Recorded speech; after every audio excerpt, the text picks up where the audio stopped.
अगर आप भी लेना चाहते हैं देश दुनिया की तमाम जानकारी तो आज ही सब्सक्राइब करें हमारे चैनल को। साथ ही नीचे दिए बेल आइकन को जरूर दबाएं ताकि हर अपडेट आप तक पहुंच सके। नमस्कार प्रभात साक्षी न्यूज़ का आप सभी का स्वागत है। प्रधानमंत्री नरेंद्र मोदी ने एक नया रिकॉर्ड बना डाला है।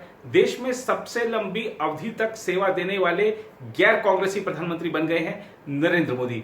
इसके अलावा देश में सबसे लंबे समय तक सेवा देने वाले जो प्रधानमंत्री हैं, 4 उनमें भी शामिल हो गए हैं प्रधानमंत्री नरेंद्र मोदी। और गैर कांग्रेसी प्रधानमंत्री की बात करें तो इससे पहले अटल जी ने रिकॉर्ड तोड़ा था, रिकॉर्ड बनाया था। और अटल जी कुल मिलाकर अपने तीनों कार्यकालों में 2268 दिन प्रधानमंत्री पद पर रहे। प्रधानमंत्री नरेंद्र मोदी आज उनसे आगे निकल गए हैं। लंबे समय तक शासन करने वाले गैर कांग्रेसी प्रधानमंत्री में अगर सूची में देखें तो नरेंद्र मोदी अब पहले नंबर पर आ गए हैं। और इसके लिए आज बीजेपी के नेता उनको लगातार बधाइयां दे रहे हैं और नरेंद्र मोदी की लोकप्रियता अपने चरम पर है। हमने देखा कि कोरोना काल में भी जो लगातार कई सारे सर्वेक्षण हुए उसमें भी प्रधानमंत्री नरेंद्र मोदी के कामकाज को अधिकतर लोगों ने सराहा है। और देश में जो कोरोना की स्थिति नियंत्रण में है उसके लिए नरेंद्र मोदी की ओर से सही समय पर सही फैसले लेना एक बड़ा कदम रहा। देश को आत्मनिर्भरता की राह पर ले जाना, मार्ग प्रशस्त करना, अड़चनों को दूर करना, यह प्रधानमंत्री नरेंद्र मोदी की दूरदर्शिता का ही कमाल है। इसके अलावा आज के बुलेटिन में बात करेंगे राजस्थान की। राजस्थान में क्या कुछ हुआ आज दिन भर, उस पर हम एक बार विस्तृत तरीके से आपके समक्ष सारी रिपोर्ट रखेंगे। लेकिन जरा आपको दिखाते हैं आज जब सचिन पायलट और अशोक गहलोत मिले, 43 दिन बाद दोनों नेता एक दूसरे से मिले। अब मुख्यमंत्री अशोक गहलोत ने भले ही सचिन पायलट को निकम्मा नाकारा कह दिया था, लेकिन आज देखिए जब मुख्यमंत्री निवास पर विधायक दल की बैठक हुई तो उस बैठक में ये सब लोग शामिल हुए। 45 मिनट की एक बैठक पहले से अलग से रखी गई सचिन पायलट और अशोक गहलोत की गिले शिकवे दूर हो जाएं। लेकिन आप देखिए कि मन से नहीं मिल रहे हैं लोग। ये तस्वीरें दिखा रही हैं कि मन से नहीं मिल रहे हैं। ठीक है कि मास्क लगाना बहुत जरूरी है, लेकिन सबने मास्क उतार रखा है। ये लोग मास्क की आड़ लेकर अपना जो चेहरा है उसकी मुस्कुराहट को ढक रहे हैं। जो चेहरे पे जो एक कड़वाहट है उसको ढक रहे हैं। मुस्कुरा तो बाकी सब रहे हैं, ये लोग क्यों नहीं मुस्कुरा रहे हैं, ये गौर करने वाली बात है। तो ये तस्वीर बहुत कुछ कहती है। तस्वीरें ही अक्सर सब कुछ कह देती हैं, तो ये तस्वीर भी बहुत कुछ कहती है। और अशोक गहलोत ने भी आज जब विधायक दल की बैठक हुई उसमें बहुत कुछ कहा, लेकिन एक लाइन जिस पर उन्होंने कहा कि हम इन 19 विधायकों के बगैर भी बहुमत साबित कर देते, ये अपने आप में बड़ी बात है, गौर कीजिएगा।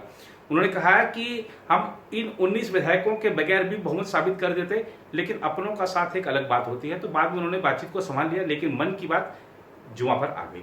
इसके अलावा अगर हम देखें, आप देखिए कि विधायक दल की बैठक होगी, उसके बाद जो अशोक गहलोत खेमे के विधायक हैं वो होटल चले गए और सचिन पायलट के खेमे के जो विधायक हैं वो अपने अपने घर चले गए।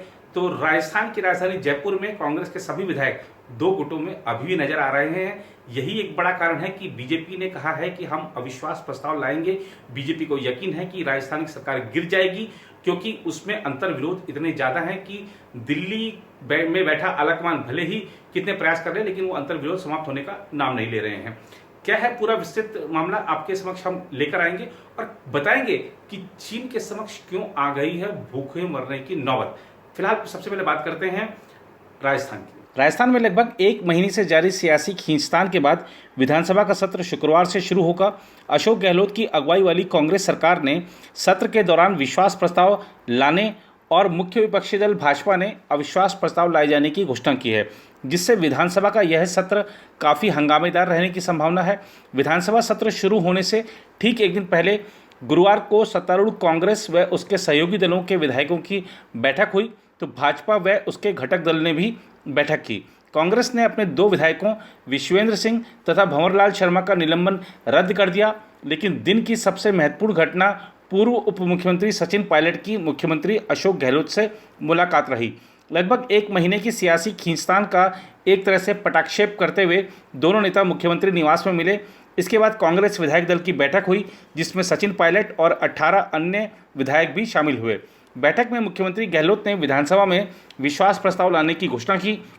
बैठक में मौजूद रहे पार्टी के प्रदेश प्रभारी अविनाश पांडे ने कहा, कांग्रेस विश्वास प्रस्ताव लाएगी, इसके लिए हमने विधानसभा सचिवालय को अर्जी दी है। विधानसभा की कार्य संचालन समिति इस बारे में कोई फैसला लेगी। वहीं अशोक गहलोत ने विधायक दल की बैठक में विधायकों से पिछले महीने भर में हुई बातों को भूलकर आगे बढ़ने को कहा। इसके साथ ही उन्होंने आश्वस्त किया कि सभी विधायकों की शिकायतें दूर होंगी।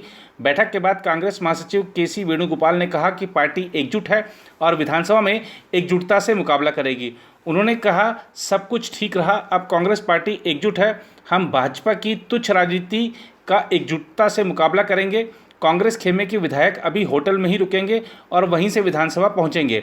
इससे पहले भाजपा की विधायक दल में पार्टी ने कांग्रेस सरकार के खिलाफ अविश्वास प्रस्ताव लाने का फैसला किया। बैठक के बाद नेता प्रतिपक्ष गुलाब चंद कटारिया ने कहा कि विधानसभा के शुक्रवार से शुरू हो रहे सत्र में अविश्वास प्रस्ताव लाया जाएगा। कटारिया ने कहा, हम अपनी तरफ से अविश्वास प्रस्ताव लेकर आ रहे हैं। हमने अपने प्रस्ताव में उन सारे बिंदुओं को लिया है जो आज राजस्थान में ज्वलंत हैं। इससे पहले सुबह मुख्यमंत्री गहलोत ने ट्वीट किया कि हमें फॉरगेट एंड फॉरगिव, आपस में भूलो और माफ़ करो, आगे बढ़ो की भावना के साथ लोकतंत्र को बचाने की लड़ाई में लगना है। इसके बाद कांग्रेस ने गहलोत सरकार के खिलाफ बगावत करने वाले विधायक विश्वेंद्र सिंह तथा भंवरलाल शर्मा का निलंबन रद्द कर दिया। संगठन महासचिव और राजस्थान प्रभारी अविनाश पांडे ने ट्वीट कर कहा कि व्यापक विचार विमर्श के बाद इन दोनों विधायकों का निलंबन रद्द कर दिया गया है। शाम में सचिन पायलट मुख्यमंत्री निवास पहुंचे और मुख्यमंत्री गहलोत से मिले। बैठक में गहलोत व पायलट के साथ कांग्रेस के संगठन महासचिव केसी वेणुगोपाल, पार्टी के प्रदेश प्रभारी अविनाश पांडे व पार्टी के प्रदेशाध्यक्ष गोविंद सिंह डोटासरा भी मौजूद थे। इसके बाद कांग्रेस विधायक दल की बैठक में मुख्यमंत्री निवास में हुई, जिसमें गहलोत, पायलट के साथ साथ कांग्रेस व उसके समर्थक विधायक भी शामिल हुए। इस बीच अधिकारियों ने बताया कि विधानसभा सत्र को लेकर सारी तैयारियां पूरी कर ली गई हैं। विधानसभा सूत्रों ने बताया कि 15वीं राजस्थान विधानसभा का 5वां सत्र शुक्रवार 14 अगस्त को प्रातः 11 बजे से शुरू होगा। इसमें कोरोना वायरस संक्रमण से बचाव के लिए बरती जाने वाली सावधानियों को ध्यान में रखते हुए विधानसभा में पुख्ता व्यवस्थाएं की गई हैं। इस बार विधानसभा सत्र के दौरान दर्शक, विशिष्ट और अध्यक्ष दीर्घा के लिए प्रवेश पत्र नहीं बनाए जाएंगे। राजस्थान विधानसभा के सचिव प्रमिल कुमार माथुर ने बताया कि प्रवेश द्वारों पर हाथ धोने और सैनिटाइज किए जाने वाली मशीनें पर्याप्त संख्या में लगाई गई हैं। 4 पहिया वाहन को भी विधानसभा परिसर में प्रवेश करते ही सैनिटाइज मशीन से निकालना होगा। उन्होंने बताया कि कोरोना से बचाव के लिए अपनाई जाने वाली सभी सावधानियों को दृष्टिगत रखते हुए विधानसभा सत्र के लिए आवश्यक व्यवस्थाएं पूरी कर ली गई हैं। इधर वायुसेना प्रमुख air chief marshal RKS Bhadauria ने गुरुवार को पश्चिमी कमान में एक अग्रिम अड्डे पर MiG-21 बाइसन जेट विमान में उड़ान भरी और क्षेत्र में बल की परिचालन तैयारियों की व्यापक समीक्षा की। अधिकारियों ने यह जानकारी दी। वायुसेना ने पूर्वी लद्दाख में चीन के साथ 3 महीने से अधिक समय से चल रहे गतिरोध के मद्देनज़र पश्चिमी कमान के तहत अपने सभी अड्डों को अति सतर्क रखा हुआ है। पश्चिमी कमान के तहत संवेदनशील लद्दाख क्षेत्र के साथ साथ उत्तर भारत के विभिन्न हिस्सों की हवाई सुरक्षा है। अधिकारियों ने कहा कि एयर चीफ मार्शल भदौरिया ने MiG-21 बाइसन विमान में उड़ान भरने के बाद वरिष्ठ अधिकारियों के साथ अड्डे की परिचालन तैयारियों की समीक्षा की। रूसी मूल का MiG-21 बाइसन एकल इंजन वाला सिंगल सीटर लड़ाकू विमान है जो कई दशकों तक भारतीय वायुसेना की रीढ़ था। 1971 के भारत पाकिस्तान युद्ध में MiG-21 ने अहम भूमिका निभाई थी। पिछले सप्ताह वायुसेना के उप प्रमुख एयर मार्शल हरजीत सिंह अरोड़ा ने क्षेत्र में बल की परिचालन संबंधी तैयारियों का जायजा लेने के लिए पूर्वी लद्दाख में वास्तविक नियंत्रण रेखा से लगे कई अड्डों का दौरा किया था। एयर मार्शल सिंह ने दौलत बेग ओल्डी में रणनीतिक रूप से महत्वपूर्ण अड्डे का भी दौरा किया था, जो दुनिया की सबसे ऊंची हवाई पट्टी में से एक है। वह अड्डा 16,600 फुट की ऊंचाई पर स्थित है। एयर चीफ मार्शल भदौरिया ने जून में वायुसेना की समग्र तैयारियों की समीक्षा के लिए लद्दाख और श्रीनगर अड्डों की यात्रा की थी। चीन में इस तरीके की अटकलें हैं कि चीन इस समय खाद्य संकट का सामना कर रहा है। वहां भी बाढ़ की विभीषिका है। कोरोना वायरस से भले ही चीन दिखाने का प्रयास करे कि वो प्रभावित नहीं हुआ है, लेकिन बहुत सारे लोग मरे हैं, लाखों की संख्या में लोग मरे हैं वहां पर, वो बताता नहीं है।